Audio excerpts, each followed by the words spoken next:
Welcome to Castles of Runeterra, another special episode. We're talking about Illaoi and the reaction in 2XKO. I'm here with Edge, as always. Yeah, I'm super excited. I love Illaoi as a character, but I am not saying 2XKO. That's the last time you get it out of me. We're the League of Legends fighting game. Give me a better name, Riot.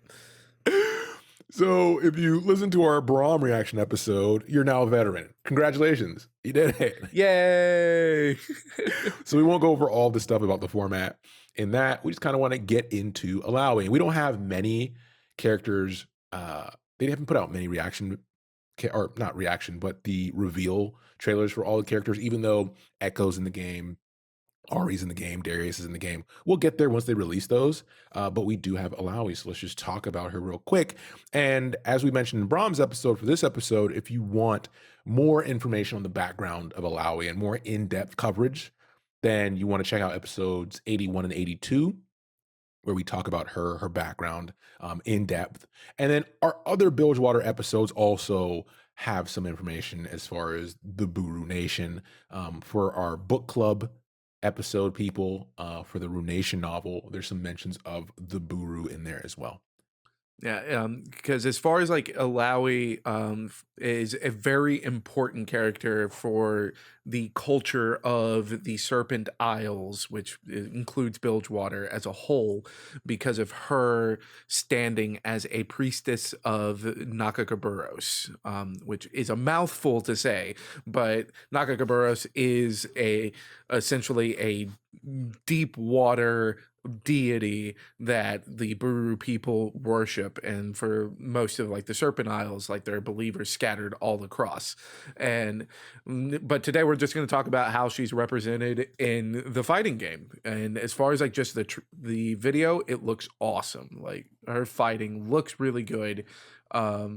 And as far as like the way that they've translated her into the fighting game, it looks like a lot of fun to play, especially with like the tentacles just reaching out and grabbing people. Is like, oh yeah, this is the Illaoi content we sign up for. Yeah, and as he mentioned, Nagaboros, all hail.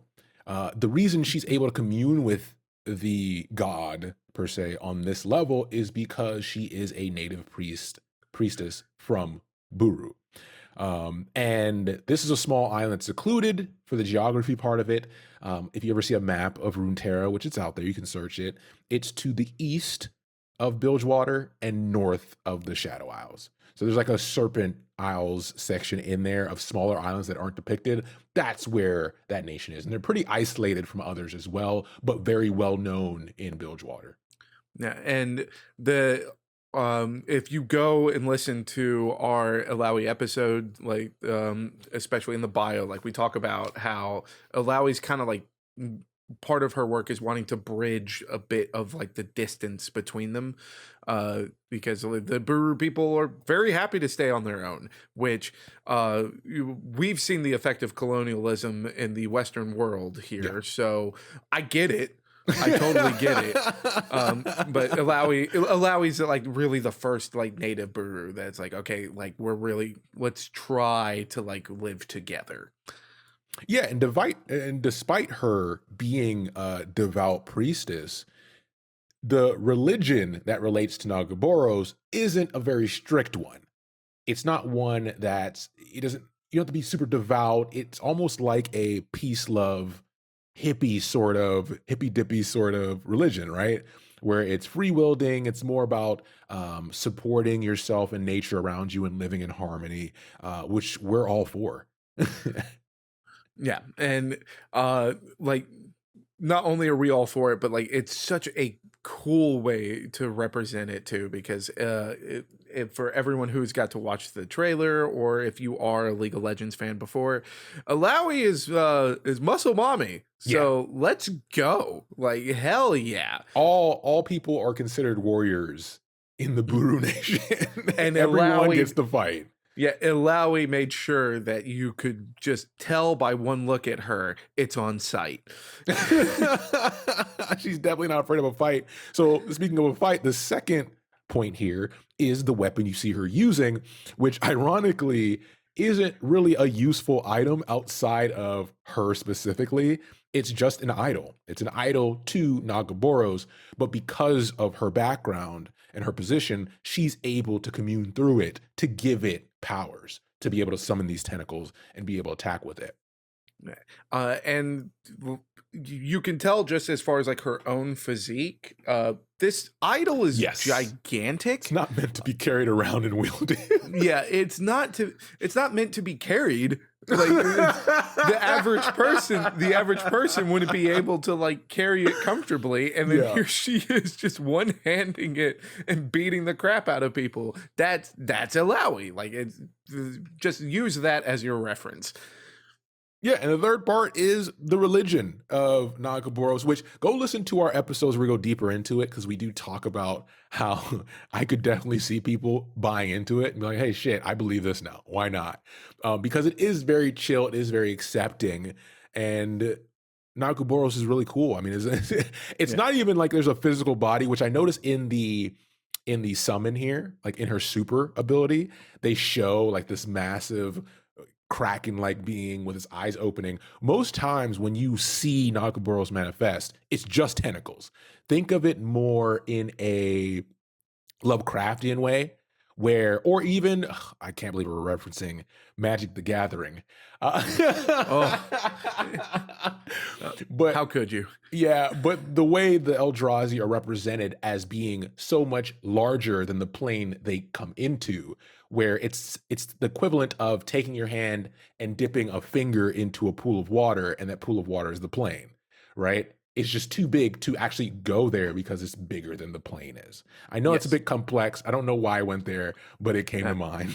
I mean, it went there because, like, the character of Illaoi, as well as just Nakagaburos, and that idea is just very intriguing. It's a Yeah. very cool and well written thing, which is one of the reasons why we love to talk about it so much. And I do agree with you as far as like I could totally see like people just hopping on and being like, you know what, yeah, yeah, like all hell Nakagaburos, because the message is pretty wholesome, which is go forward. Like life is constant motion, keep moving, just keep moving. Do your And best. if you're a millennial in the United States, you probably have already been telling yourself that daily. Um, so it's a really cool it's a really cool message. But again, we're here to talk not about the message. We're here to talk about the absolute ass kicking that Illaoi is capable of providing. And I think they've, as far as like watching like the little spotlight and her gameplay, like I can feel it, man. Like she looks like a heavy hitter. Yeah, and this brings us to the part of the episode towards the end here where I give Hetch a chance to ask one fighting game related question and see if I can do my best to answer it to the best of my abilities. So okay, cool. Because I this will just show like how little I Okay. understand fighting Okay. games. I because when they're going through like the actual gameplay and like the developers are talking about it, Hmm. like they keep describing Illaoi as being like high risk, high reward, and that makes no sense to me in a fighting game because it's like no, you get hit or you hit, right? Like so, wait.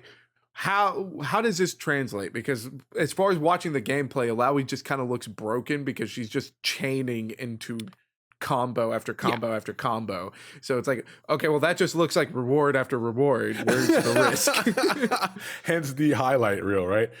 So what I think they're focusing on is her specific play style is a trap style character, and they call them trap characters because not every character can put something on the screen and have it remain there as they're playing the actual physical character, right? So you see she leaves tentacles around as she's Right. doing moves and things like that. Well, those tentacles are persistent and you can use those to trigger other chained abilities. So the risk is that you're planning by placing these tentacles on the screen by using special moves. Special moves cost energy sometimes or mana, if you want to say. So when you're spending the energy on setting up your traps, quote unquote, if you don't get the right outcome, then you've essentially wasted those resources Oh, and they're so not permanent. Sometimes tentacles disappear. yeah. So the risk is, okay, I'm playing a trap character that I have this access to these tentacles.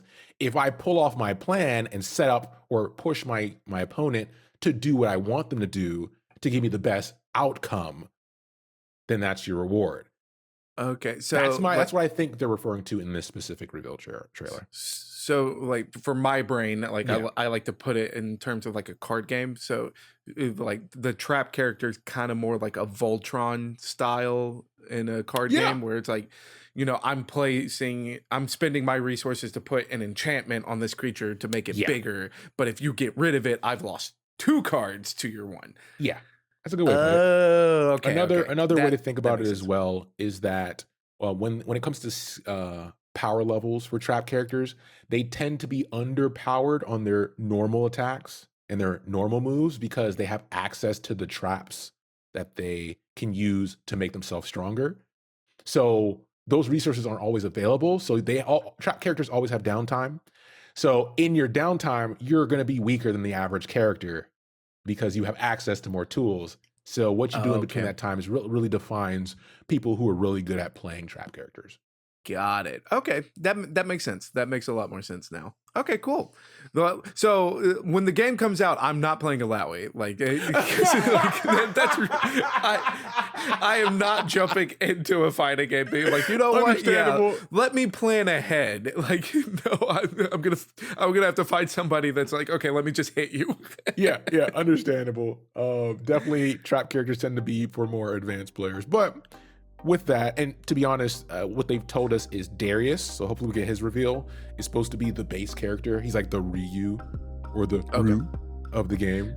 So for people who've played Street Fighter, that's where you're gonna go first. Everybody's gonna play Darius first, and then we go from there. Hey, Because like Echo looks complicated, Ari has some complexity to her. Yeah, there's a lot. yeah, I played hours upon hours of Darius in League of Legends, so There I you would go. probably be one of those people that's like, okay, yep, time to play Darius.